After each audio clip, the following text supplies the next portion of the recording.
É hora de meditar.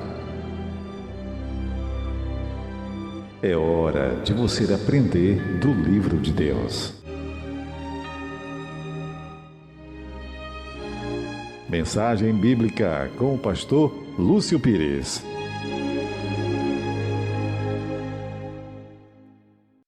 Olá, queridos ouvintes, que a graça e a paz do Senhor esteja com cada um de vós e que as bênçãos de Deus sejam sobre cada um. Queridos ouvintes, nós temos falado sobre o dilúvio, sobre a história de Noé e temos aprendido bastante sobre essa verdade que aconteceu no mundo de então.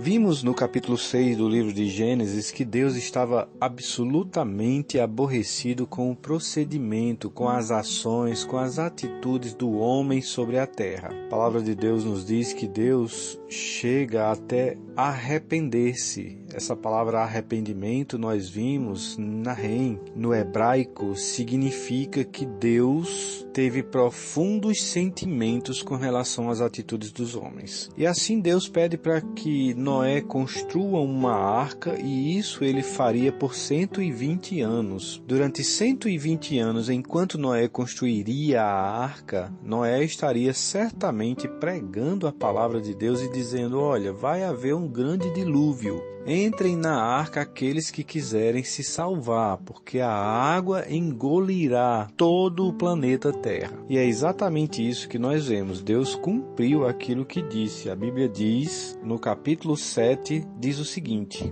disse o Senhor a Noé: entra na arca, tu e toda a tua casa, porque reconheço que tens sido justo diante de mim no meio desta geração. Mas a seguir, no versículo 13, nós vemos o seguinte: neste mesmo dia entraram na arca Noé e seus filhos, Sem, Cão e Jafé, sua mulher e as mulheres de seus filhos, eles e todos os animais segundo a sua espécie. Então aqui vemos que houve uma obediência, construíram a arca e em seguida entraram todos na arca. Todos os que creram. E olha só que foi apenas um número pequeno de pessoas. Foi Noé, os seus filhos e as mulheres de seus filhos, conforme diz a palavra de Deus. E aí sucedeu o dilúvio. A Bíblia diz, no versículo 17, durou o dilúvio 40 dias sobre a terra. Cresceram as águas e levantaram a arca de sobre a terra.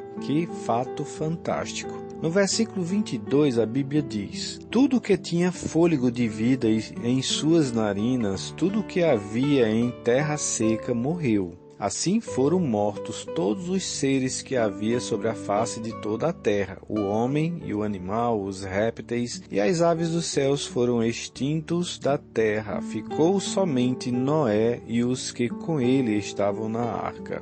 Queridos ouvintes, é aqui que nós vemos um fato extremamente interessante e que é a suma do Evangelho hoje para os nossos dias. A história de Noé é fantástica, por quê? Porque ela relata exatamente os acontecimentos para os nossos dias. Prestem bem atenção, queridos ouvintes. Quando Noé começou a construir a arca, ele começou a pregar que haveria chuva sobre a terra. No entanto, nunca tinha chovido sobre a terra. Deus fizera toda a criação, mas ainda não tinha chovido sobre a terra. Os homens não sabiam o que era chuva, e esse fato é extremamente interessante. Em Gênesis capítulo 2, versículo 5, a Bíblia diz o seguinte: não havia ainda nenhuma planta do campo na terra, pois ainda nenhuma erva do campo havia brotado, porque o Senhor Deus não fizera chover sobre a terra, e também não havia homem para lavrar o solo. Mas uma neblina subia da terra e regava toda a sua superfície do solo. Que beleza! Não havia chuva antigamente. Deus providenciava uma espécie de neblina que cobria toda a terra e regava o solo. Então esse era o fato que os homens conheciam. Não conheciam ainda a chuva caindo dos céus. E esse fato marca. Por quê?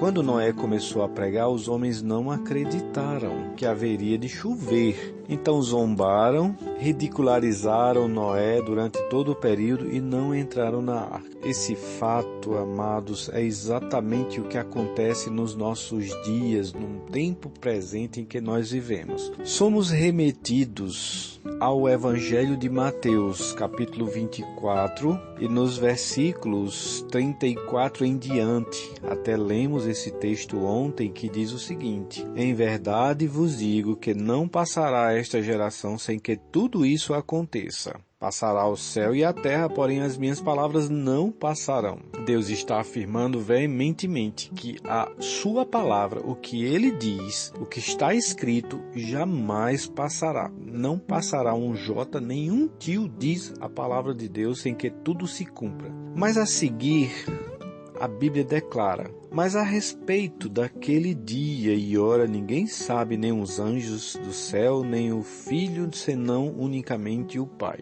Que dia é esse? É o dia da vinda de Jesus. O que mais temos pregado é exatamente a volta de Jesus. Temos dito constantemente: olha, Jesus está voltando. E por incrível que pareça, as pessoas não acreditam nisso, que um dia Jesus vai voltar e vai levar todos aqueles que creram nele, unicamente nele. Olha, queridos ouvintes, essa é uma mensagem que se torna cética para todos os que ouvem o Evangelho, exatamente como acontecia no tempo de Noé. Noé pregava, falava que aconteceria o dilúvio e as pessoas zombavam dele. Hoje as pessoas zombam também quando nós dizemos, quando nós pregamos: olha, Jesus vai voltar e está muito perto, a humanidade está corrompida, a violência, a frieza dos homens nos seus relacionamentos, os casais se separando, filhos contra pai, pais contra filho, conforme nos diz a própria palavra de Deus na carta do apóstolo Paulo a Timóteo, capítulo 3, e versículos 1 em diante, diz assim: Sabe, porém, isto, que nos últimos dias sobrevirão tempos difíceis. Pois os homens serão egoístas, avarentos, jactanciosos, arrogantes, blasfemadores, desobedientes aos pais, ingratos e irreverentes. Então esse é o perfil do mundo hoje, querido ouvinte.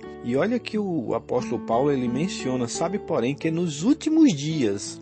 Esse é o perfil, é o sinal de que nesses últimos dias a humanidade vai estar nesse nível. E é muito bom que nós atentemos para isso, pois a palavra de Deus ela vai se cumprir exatamente naquilo que ela diz. E se nós voltarmos ao Evangelho de Mateus e fazendo a sequência da leitura que começamos, diz o seguinte a palavra: Pois assim como foi nos dias de Noé, também será a vinda do Filho de Deus. Porquanto, assim como nos dias anteriores ao dilúvio, vejam só a referência que o Evangelho de Mateus faz com relação a Gênesis. Há uma harmonia na palavra de Deus, uma interligação perfeita da palavra. O livro de Gênesis foi escrito lá no princípio da criação.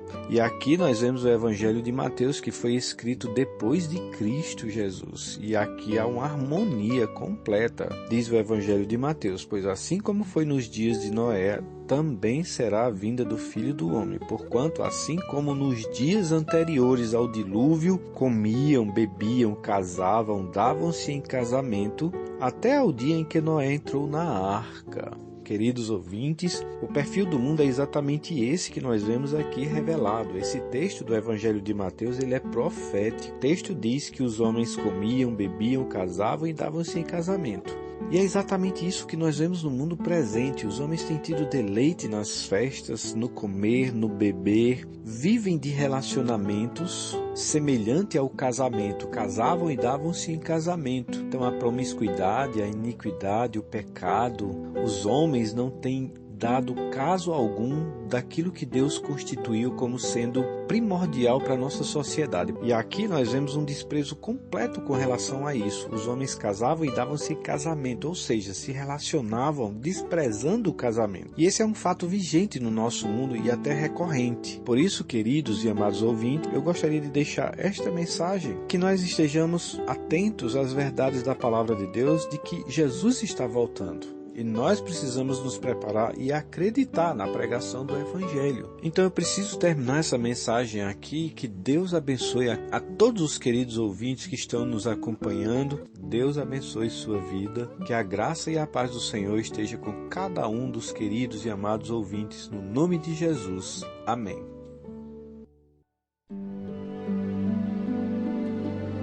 Assim como milhares de pessoas comprometeram-se com Cristo, você também pode fazer o mesmo. Se você deseja conhecer ainda mais a mensagem de fé e de esperança em Jesus Cristo e em Sua Palavra, por favor, entre em contato conosco. vozparomundo@radiocbr.net. Igreja Batista Regular no Bessa, Rua Maria Alzenir Rodrigues, número 40, Aeroclube, CEP 58036175, João Pessoa, Paraíba, ou ainda pelo WhatsApp. Anote aí, 839-8715-1352. Sintonizando e direcionando suas afeições a Deus. Edição radiocbr.net.